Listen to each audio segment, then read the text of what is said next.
शनिवारी रात्री आमच्या घरी 7 ते 7:30च्या दरम्यान चोरी झाली। चोरीचा प्रकार असा घडला की वारकरी वेशामध्ये एक माणूस आला आणि त्यांनी पाण्याची मागणी केली की माझ्या मुलाला उलट्या होत आहेत, मला पाणी द्या। आमचे सिक्युरिटी दरवाजे बंद होते, सुनबाई घरात एकटीच होती आणि तिने त्या भक्ताला पाणी द्यावं म्हणून दरवाजा खोलला आणि त्यांनी लगेच तिला चाकूचा धाक दाखवून घरात जायला सांगितले आणि सोफ्यावर बसवून तिचे सर्व दागिने काढून घेतले। पाठीमागून 3 जण आले आणि त्यांनी तिजोऱ्यातले आमचे जे दागिने होते सोन्या चांदीचे ते घेऊन पोबारा केला। तर म्हटलेलं आहे, दया धर्म का मूल है, पाप मूलाभिमान, तुलसी दया न छोडिये जब लग घट में प्राण।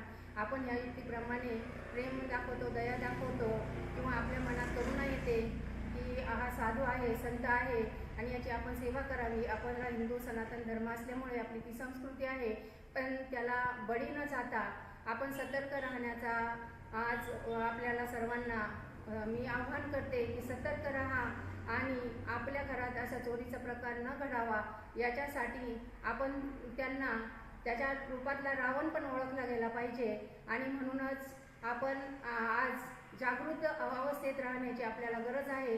आपलं कुटुंब वाचवण्याची, आपलं धनद्रव्य वाचवण्यासाठी आपण आज स्वतःचा विवेक जागृत करून आज त्या रावणाची जे आत्मधला रावण आहे ते आपण ओळखला पाहिजे आणि या घटनाला बळी न पडता त्या घटनेपासून आपण आपलं संरक्षण कसं करू शकतो तेच आपण केलं पाहिजे आणि सावधगिरीने आपण घरात वागलं पाहिजे।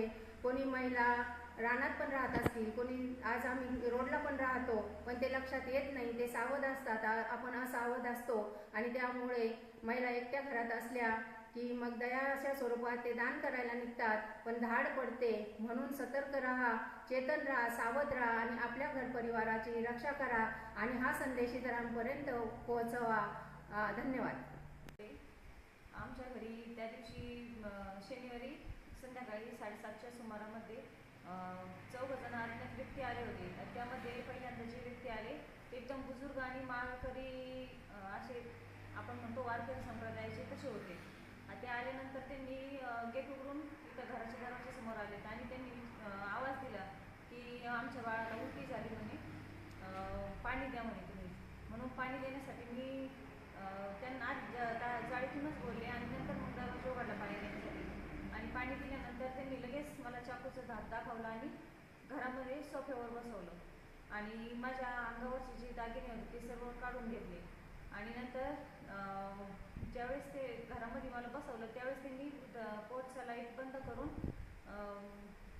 बंद करून बाकीचे 3 जण घरात आले लगेच। कोणी एकमेकाला इशारा नाही केला, काहीच नाही आणि त्यानंतर बाकीच्यांनी लगेच घरामध्ये उचकापाचक करून बेड उचकून सर्व काही सोनं जे होतं ते घेतलं। पैसे रोख रक्कम होती 6,000 ती पण नेली, सोनं पण नेलं आणि जातानी ते ज्यावेळेस इथून गेले त्यावेळेस पोर्चचा लाईट बंद होता तर मी जाळी बंद करून लाईट चालू केला तर त्यावेळेस बघितलं ते मोटरसायकलवर गणेशनगर साईडला निघून गेले।